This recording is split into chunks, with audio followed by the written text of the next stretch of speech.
Good morning, everybody. Welcome back to Cilinix Crypto, and welcome to a quick update on ICP. Wanted to cover it. I know a lot of you. Appreciate these ICP videos, or at least I hope.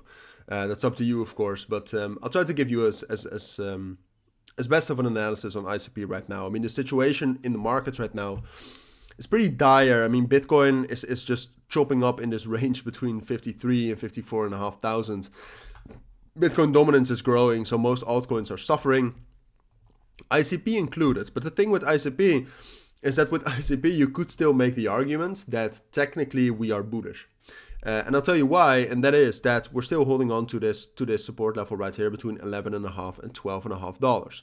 And we also talked about that last week Tuesday, and what I said is that, you know, we can drop down there and then if we find enough support and get some new bullish confirmation, that's fine. It's not a problem. The thing though is that back then Bitcoin was still bullish and altcoins were bullish, right? And right now the situation is different.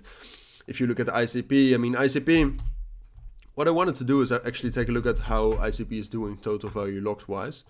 It's probably decreasing because some of that volume is in ICP. But no, I mean in TVL, ICP is doing fine. I mean fundamentally ICP is actually pretty strong. Might even be one of the cryptos which I still think it has potential in these market circumstances. But then if you look at some other numbers, I mean this is the momentum. So this is the open interest that has dropped down ridiculously hard, and it's still dropping down. I mean, if you take a look at the last 24 hours, it's been relatively stable, but it has been mostly falling. So yeah, it looks most likely to me, if you look at that, it just shows that ICP is losing momentum, all right, which is not great.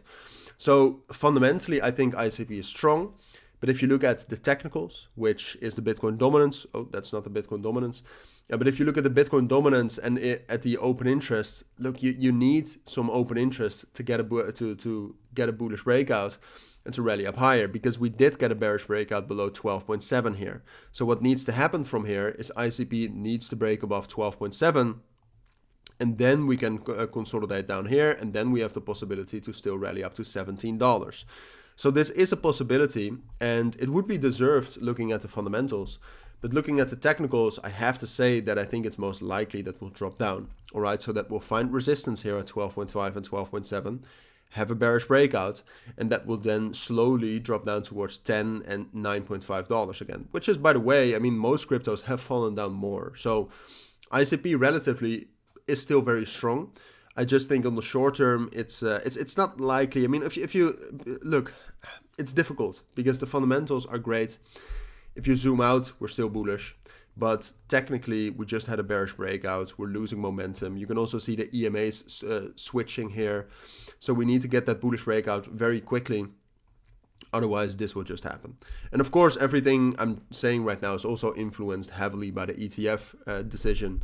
If the ETF gets approved, then we'll easily get that bullish breakout. If it gets rejected or postponed, I think it's most likely that we'll drop down below 11.5.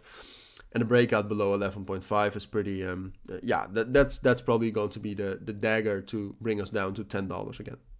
So those are my thoughts. I think that's everything you need to know technically and fundamentally about ICP right now. If you do have any questions, then let me know. But for now, thank you for watching. Take care. Don't forget to check out my premium and signal group, where I also send a good ICP trade last week. But that's up to you. For now, thank you for watching. Take care and bye.